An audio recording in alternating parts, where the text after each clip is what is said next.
Regardless if you are GMing a group play or having a solo play yourself, it's important to have tools to allow you to zoom in on the action and zoom out on the action when you want to draw attention to things or abstract them. Let's talk about it.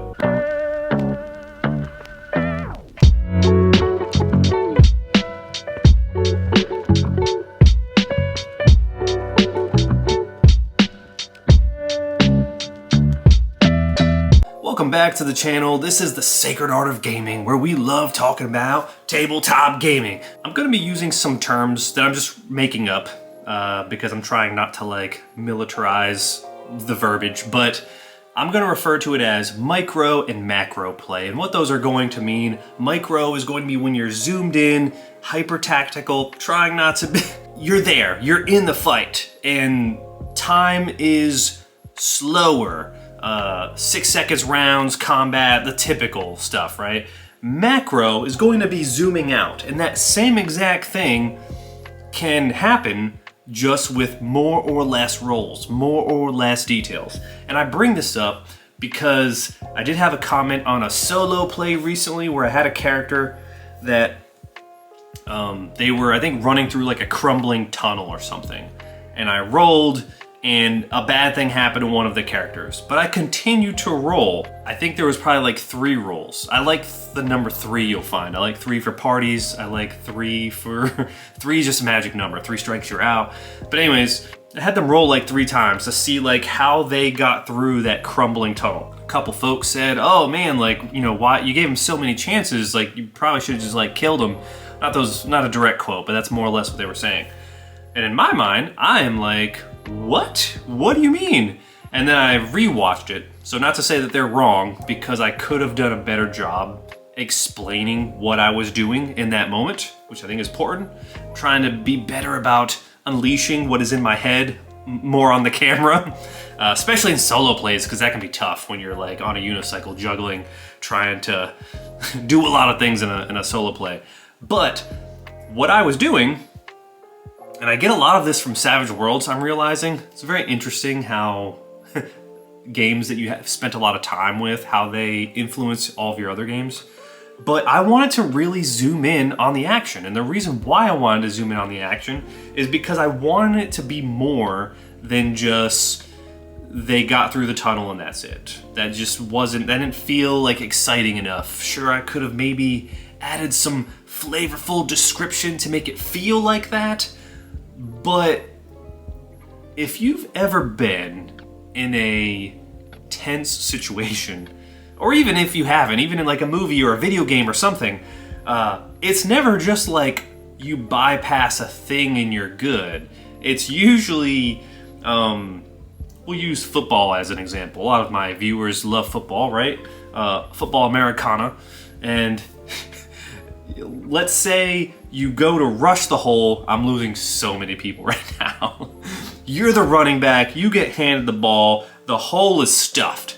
They blitzed that hole. But if they blitz that hole, that means there's openings elsewhere. So you happen to bounce off that hole. You fail. Someone is there. But you, let's say you're not tackled. I may cut this example. And you bounce out to the outside.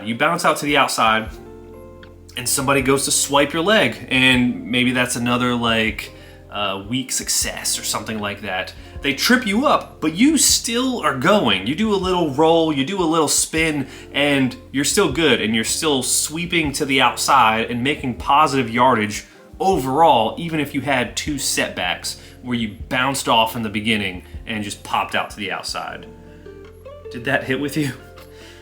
Anyways, that's what I was doing. I wanted it to be up and down. I didn't want it to just be one bad thing or one good thing. I wanted it to be mechanically diverse, potentially. I guess it could have been all bad or all good.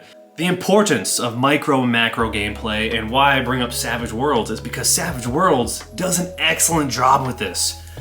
Typically, when you think of micro gameplay, we zoom in on the combat because that's a very exciting scene.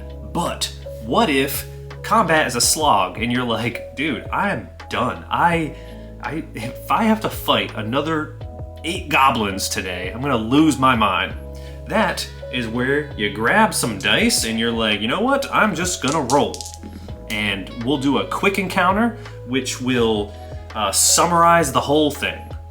And in that case, with the quick encounter, a lot of times it's almost like a fail, weak hit, strong hit situation. So Ironsworn also pretty good at doing that, although they don't draw as much attention to it. And you can do that, and maybe you just get bumps and bruises, but you're good. You deal with the goblins, maybe you took some fatigue, or you took a wound or whatever, but then you move on. Now on the flip side of that, let's say something that gets glossed over quite a bit is conversations. So a lot of times in terms of mechanics anyways, you're having a conversation, but maybe you want that conversation to be more involved than just, I roll persuasion. Rolling dice is so fun. I roll persuasion and then they either give me all the stuff or they don't, depending on, what they're willing to give me. But what if it's more than that? What if it's so much more than that? And this is really just a situation of every point that I make gives me bonuses. Maybe I'm trying to convince the king while someone else is also trying to convince the king. Maybe we both have valid points with pros and cons, and we both want the king to support us in the enemies to the north or the enemies to the south, and he has to decide where he's going to give those resources. Wouldn't it be better, if you wanted to zoom in, to make it micro, to have a few rolls? And in the case of Savage Worlds, a lot of times they generate tokens.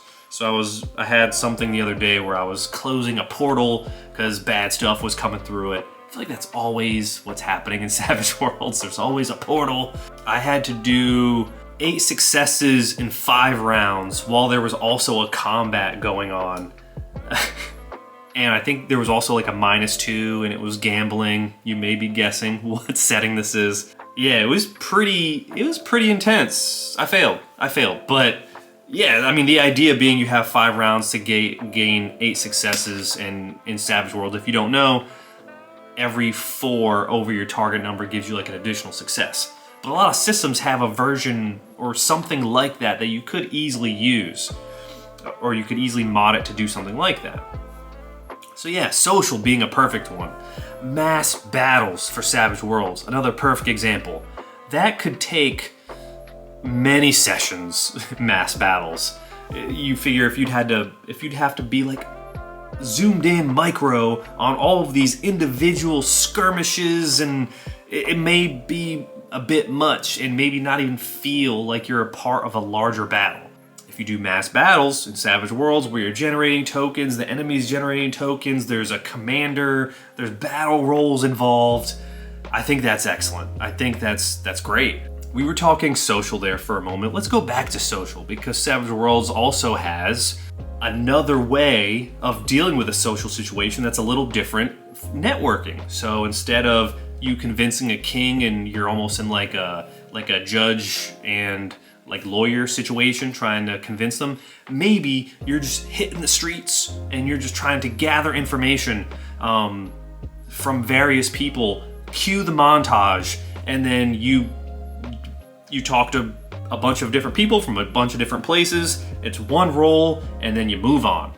So why this is handy, this is really good for pacing, especially when you're doing like a one shot for a group. Maybe the whole play is gonna happen that night. You only have X amount of time. We maybe spend a lot of time role playing at the beginning.